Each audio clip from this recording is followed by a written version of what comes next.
जे आगुरु बिहार समग्र भारत वर्ष रे जे कि एक नंबर राज्य थिला अपराध करिबारे वर्तमान बिहार ओडिशा ठारू पछरे अछि।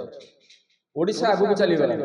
आगामी गुरुवार 11 तारिख दिन एक प्रतिवाद सभा आयोजन करा जाउछि एवं कटक ठारे पुलिस डीजी कर जो कार्यालय अछि ताकू हमर दल तरफरु घेराव करा जिवो।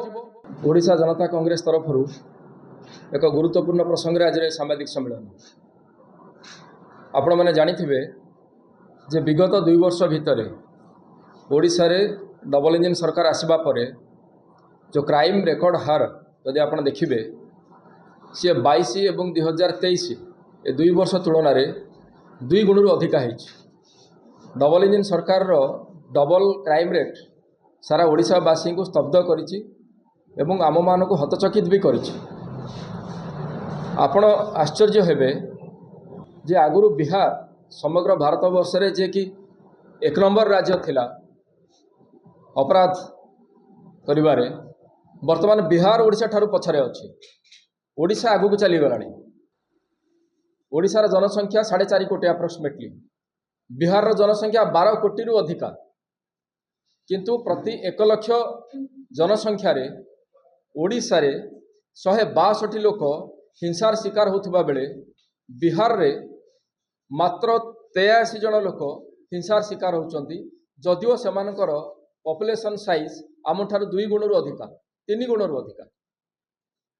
तो ये जो विरल उपलब्धि मोहन माझी सरकार से कथा को आज आम आपण मान जरिया ओडिशावासी निकट में पहुँचापी चाहूँ जे किभली भाव में राज्य में आईन श्रृंखला परिस्थिति संपूर्ण भाव में विपर्यस्त होती। निकट अतीत घटी किसी घटनावली को जदि आप नजर पकेबे जहाँकि आपण मान जरिया आम पाखक आसीथिला एवं आम प्रतिवाद भी करूँ, किंतु सरकार कुंभकर्ण निद्रार शोइचंती। निजे मुख्यमंत्री होचंती गृह विभाग मंत्री, पुलिस डीजी जमती लगुच किसी कंट्रोल नहीं पुलिस प्रशासन उपरे, प्रशासनिक व्यवस्था जमती ठप हो जाइए। कोटी क्रिमिनाल माने पुलिस उपस्थिति रे आपणकर सरकारी कर्मचारी को गोड़े गोड़े पिटिले। बाली माफिया पथर माफिया माने सरकारी कर्मचारी ऊपर आक्रमण कर। तो अन्य किसी जगार आपड़ देखिए थाना भितर 3rd डिग्री टर्चर करिबारे ओडिशा वर्तमान भारत वर्ष 1 नंबर हो गलानी।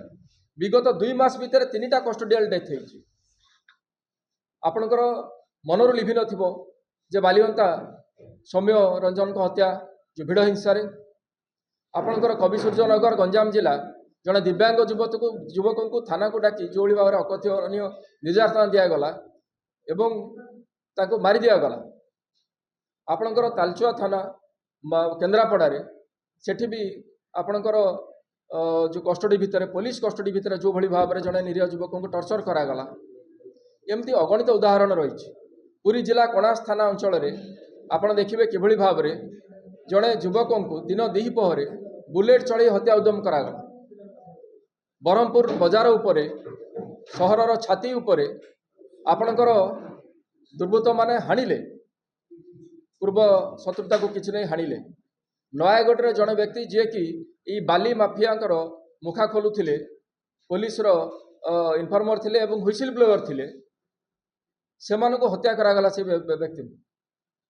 तो ओडिशा रे वर्तमान आईन श्रृंखला परिस्थिति एते विपर्यस्त होती जे एकता कहवा को आमको लाज लगुच। आगुरी ओडिशा गोटे शांति प्रिय राज्य एवं शांतिपूर्ण राज्य भाव में समग्र देश कौन समग्र विश्व में ख्याति लाभ करथिला। एबे जो अपख्याति एवं जो अपजस आम मुंडौचु तार सीधा सड़क श्रेय एवं आम दायी करूँ जे खोद मुख्यमंत्री जे कि गृह विभाग मंत्री, मुख्यमंत्री अपारगता जोगु आज ओडिशा गोटे हिंसार वातावरण भितर गति करुँ। यार प्रतिवाद स्वरूप ओडिशा जनता कांग्रेस तरफरु आगामी गुरुवार 11 तारिख दिन एक प्रतिवाद सभा आयोजन करा जाउछि एवं कटक ठारे पुलिस डीजी जो कार्यालय अछि ताकू आमर दल तरफरु घेराव करा जिवो एवं ता तरफ से पुलिस डीजी को कार्यालय घेराव करबा समय आमे मध्ये आमर प्रतिवाद जणेबू एवं प्रतिवाद सभा करिबू एवं आपण मान जरिया आमे सरकार को ए चेतावनी भी दउछु एवं पुलिस डीजी को भी जणाउछु।